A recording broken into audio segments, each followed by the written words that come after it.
doon sa kasabihan na habang may buhay, may habang may buhay, may habang may buhay, may pagsubok.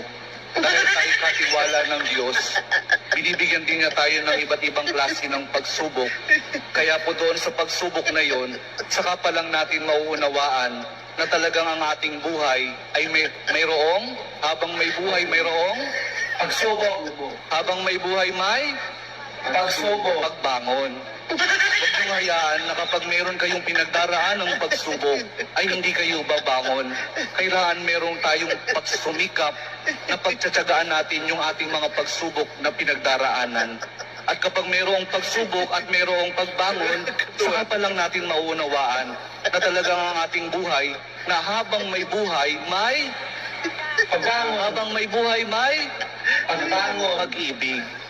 Ang pag-ibig na nagmumula kay Jesus lamang sa ating mahal pong Jesus Nazareno.